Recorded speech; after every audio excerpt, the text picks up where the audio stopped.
სიყვარული უფრო მეტია, ვიდრე ადამიანთა მიმართ თავაზიანობის გამოხატვა.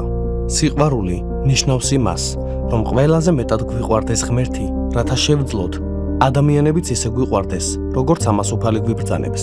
ჩემს ცხოვრებაში და ასევე სხვა ადამიანთა ცხოვრებაში არსებულ ურთიერთობებზე დაკვირვებისას, ყოველდღე უფრო და უფრო ვრწმუნდები იმაში, რომ ურთიერთობები უპირველესად ჯერ ღმერთთან უნდა მოვაწესრიგოთ, შემდეგ კი ადამიანებთან. პავლე მოციქული გასაკვირი სიტყვებით გადმოგცემს ამ განვითარებას გალატელთა მიმართ წერილის მეხუთე თავში.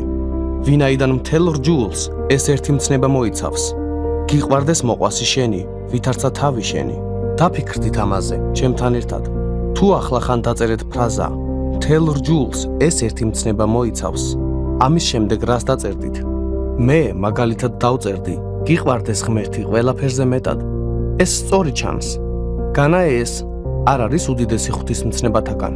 განა ეს ის მცნება არ არის, რომელიც მუდამ უპირველესი უნდა იყოს ჩვენს გულებში. ჩანს, რომ კარგი თეოლოგია მოითხოვს იმას, რომ ეს იყოს ის ერთი მცნება, რომელზეც პავლე საუბრობს. თუმცა მოციქული ამის შესახებ როდი წერს? ის ამბობს, რომ მთლიანი რჯული სრულდება ერთი მცნების შესრულებით. შემდეგ განაგრძობს. გიყვარდეს მოყვასი შენი, ვითარცა თავი შენი. როგორ უნდა აღვასრულოთ ამით ყველაფერი, რის აღსრულებისკენაც მოგვიწოდა ღმერთმა თავისი შვილები? პავლე მოციქული აქ ძალიან მნიშვნელოვან სათქმელს გადმოგცემს. მან იცის ორი რამ. პირველი, მან იცის ის, რომ მხოლოდ ისინი, ვისაც ყველაზე მეტად ღმერთი უყვართ, შეძლებენ ისე შეიყვარონ მოყვასი, როგორც თავისი თავი. მხოლოდ მაშინ დაიკავებს მოყვასი ჩემს ცხოვრებაში სათანადო ადგილს, როცა ღმერთს ექნება კუთვნილი ადგილი დაკავებული ჩემს გულში. ეს იმიტომ, რომ თუ ღმერთი კუთვნილ ადგილს არ იკავებს, გამოიცანით, ვის ვაძლევთ ამ ადგილის დაკავების უფლებას? პასუხი მარტივია, საკუთარ თავს. ჩემს ქორწინებაშიც მომიხდა ამის აღიარება. ჩემი პრობლემა უპირველესად ის კი არ არის, რომ ჩემი ცოლი არ მიყვარდა ისე, როგორც უნდა მყარებოდა. არა. უფრო ღრმა პრობლემა ისაა, რომ ღმერთი არ მიყვარდა ისე, როგორც უნდა მყარებოდა და ამის გამო საკუთარ თავს მის კუთვნილ ადგილზე ვაყენებდი. ვცდილობ ყველაფერი ჩემს თავს მოვარგო და ამიტომაც ჩემი ცოლი არ მიყვარს ისე, როგორც უნდა მიყვარდეს. პავლე მოციქულმა მეორე რაღაცაც იცის.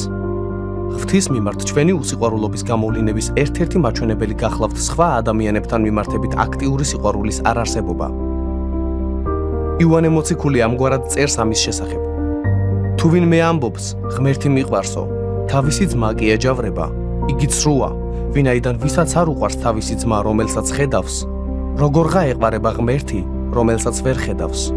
ადამიანთა სიყვარული ღმერთის სიყვარულით იწყება, გრძელდება და მისითვე საზრდოობს ყოველდღიურად.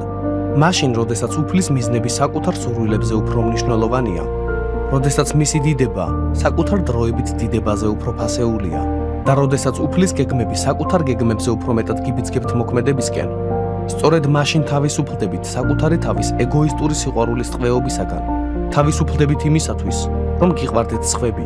ეს ჭეშმარიტად ასეა. ჩვენს ურთიერთობათათვის უფრო მეტია საჭირო, ვიდრე მხოლოდ სხვა ადამიანებთან დამოკიდებულებათა მოწესრიგება. ჩვენს ურთიერთობებს ღვთის მიერ იხსნა ესაჭიროება და სწორედ ამისათვის არსებობს სულგრძელი და ჩვენს დასახმარებლად ყოველთვის მზად მყოფი მხსნელის მუდამ საკმარისი მადლი.